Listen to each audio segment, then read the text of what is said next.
This video is sponsored by Surfshark, more on them later.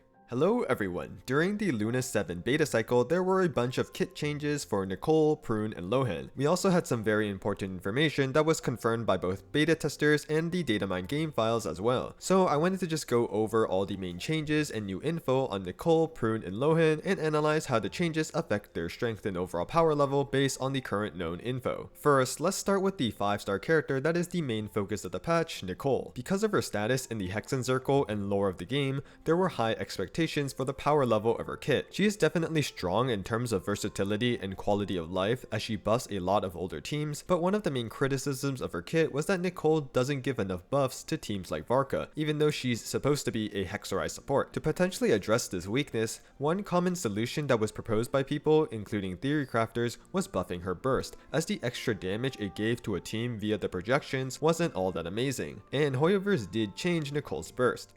In version 3 of the beta, they decreased the number of projections you get from the burst from 5 to 4, but increased both the multiplier and the damage buff for specifically Hexerai projections to compensate. If we compare the total motion value you get from Nicole's burst before and after this specific change, you'll notice that it's actually just the same number. So for this, nothing really changed. Now if all the projections were triggered by Hexerai characters, you can see that with these changes, the Hexerai projections now get a slightly higher damage buff compared to before, but this is also very minor. Ultimately, version 3 of the beta didn't really change Nicole at all, but in version 4 of the beta, HOYOMiX made more updates to Nicole's burst. They decreased the base projection multiplier from 250% to 180%, but increased the multiplier of the damage buff for Hexerai projections from 200% to 300%. While this is also a minor change, this does have some notable effects. First, Nicole's burst multiplier is lower in teams where Nicole is supporting a non-Hexerai main DPS like Kaniche, so technically in these teams Nicole is worse. However, in these teams her burst wasn't really used for damage but mainly to fill time, so even if Nicole's burst was nerfed in these teams, the damage loss is fairly negligible and it doesn't really matter. However, Nicole's burst now does slightly more damage in Hexerai teams with a Hexerai main DPS such as Varka, Venti, Lohen, etc. In these types of teams, Nicole's C1 also got better because C1 just gives you extra projections, which do get the damage buff if they get triggered by a Hexerai character. For Varka specifically, with the increased value of her burst, Theorycrafters has started adjusting his team rotations with Prune so that Nicole goes right before him compared to previously having Prune go before Varka. By having Nicole go before Varka, you ensure that Varka is able to trigger all 4 of Nicole's projections himself, and since Varka is the main DPS who has built a ton of attack and crit and receives all the damage buffs from the supports, you will maximize the projection damage compared to if a support like Prune triggered the projection. Having Nicole before Varka also enables her to use TTDS, and with Varka doing an extended rotation, he can get the TTDS attack buff every rotation. You do lose 4-piece Virtus and Venerer uptime by not going Prune directly before Varka, but currently this looks to be worth the sacrifice. In teams with Venti though, it seems that you still want him to go right before Varka due to his lower buff duration. But regardless, even without TTDS Nicole and his rotation order, the Nicole burst changes are still a small buff for all of Varka's pyro teams. Overall, the Nicole changes for Varka specifically ended up being positive, which is nice, giving more reason to use her burst and it having a greater damage gain for Hexerai DPSs. However, Nicole's burst still isn't a massively impactful skill on its own. It is mainly used to fill time in rotation for it to provide a benefit,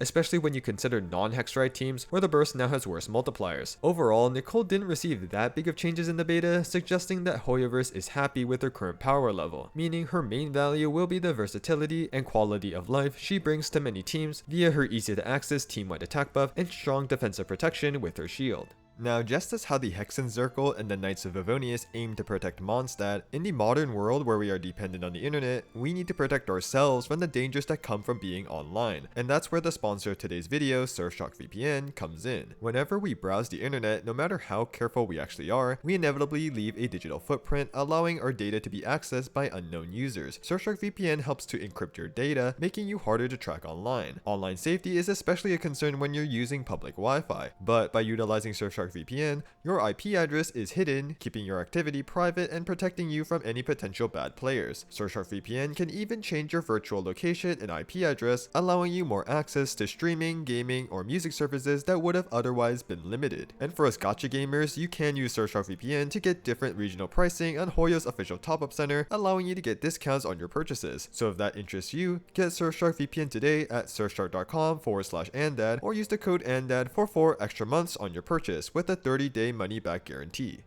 Next, let's talk about the changes made to Prune, as she got some very impactful buffs that greatly benefit mainly Varka. First, we got important confirmation from testers that Prune's Hexarai passive actually buffs the attack of the on-fielder if they are a Hexarai character in the trigger swirl. Originally, we assumed that the extra attack would only be for Prune because if you translate the Chinese wording of the text, it says that the attack is for Prune, and usually the Chinese wording is the more accurate version of the text. This time, however, the English version is more accurate. So for Hexarai on-fielders who trigger a swirl, so mainly just Varka and DPS Venti, they will get an attack buff which was buffed to 30% in version 3 of the beta. Prune's A4 damage buff scaling also got changed, giving a larger buff as she gets closer to having 4500 attack, incentivizing using weapons with higher attack. Also during version 3 of the beta, we got confirmation from the beta files that Nicole's base attack buff from her skill counts towards scaling Prune's A4 buff, allowing Prune to give her larger damage buff when Nicole is also on the team. However, in the version 4 beta patch, HOYOMiX changed the files so that Nicole's attack buff now doesn't count for Prune's A4 buff. But to compensate for this, Prune now only needs 4000 attack to get her max damage buff from her A4, and she gets more attack for herself with her Hexarai passive. So just to reiterate, Nicole's attack buff from her skill will not count toward Prune's 4000 attack buff goal. So what does this all mean for Prune?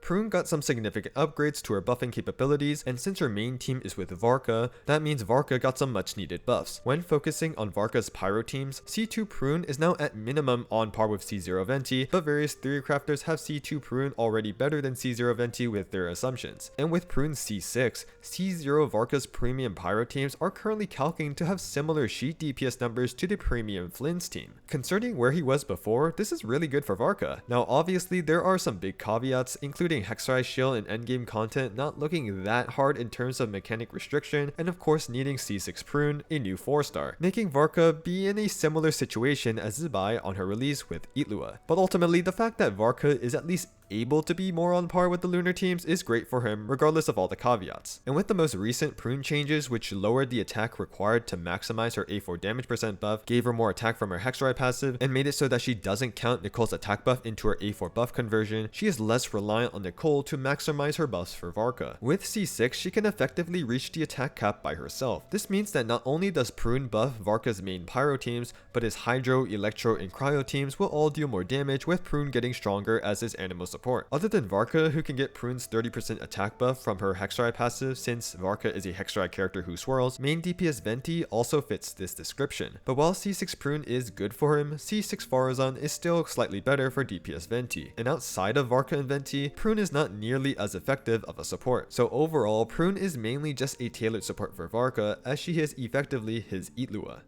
Lastly, we have Lohen. Lohen got a bunch of different numerical changes, but the overall direction of the changes can be easily summarized. Initially, Lohen was able to use his special skill, Etched into Bone and Soul, as many times as he wanted during his enhanced state, as long as he is able to generate 100 joy to consume with his enhanced normal and charge attacks. But now, he is limited to only 3 casts of his special skill during his enhanced state. To balance that out, the multipliers of his special skill, his other enhanced attacks, and his burst were increased. Lohen also got a bunch of buffs to his constellation as well. So a slight change to his gameplay style to make him similar to nod-krai DPS design, but a bunch of number increases to compensate. So what does this all mean for Lohen? The answer really depends on how well Lohen's current theoretical combos will work in practice. For his main team where he's driving melts for dark mode Durin, N1 C spam, which is one normal attack into a charge attack, with the usage of his special skills look to be his most promising combo. But with the new limitation of only 3 special skills, there is a chance that the melt timings now don't line up, making it so that Durin can't melt all of his hits. If the N1C focus combo doesn't work that well and you're forced to do N3Cs instead, which is 3 normal attacks into a charge attack, these changes will not be as positive for melt driver Lohen. But if you can still do the N1Cs, and currently 12 N1Cs and 3 special skills specifically seems like it will work, then melt driver Lohen teams got a nice damage buff. Currently, calc team DPS numbers vary widely because different Theorycrafters have many different assumptions. There are some high damage numbers being spread around for Lohen, but keep in mind that there hasn't been any updated gameplay footage testing Lohen with these new changes in his melt teams. Because of this, I am personally cautiously optimistic for Lohen's performance as a melt driver. If the combos work in practice, then that's great, he seems pretty strong. If not, then he'll be much worse than what the high DPS numbers suggest.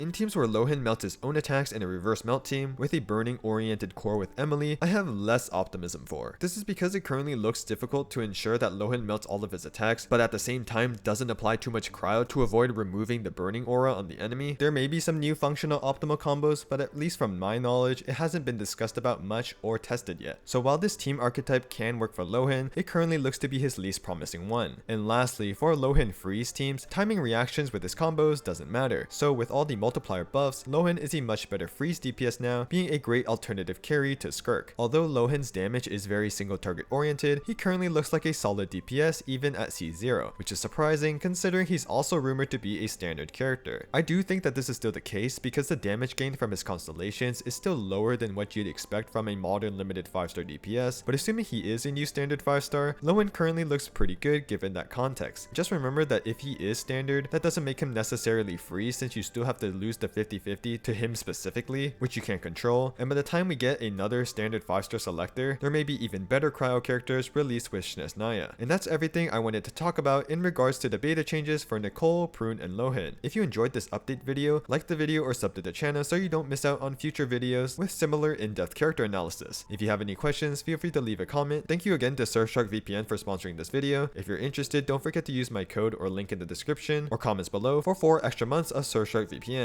And with that, I hope you all have a wonderful day.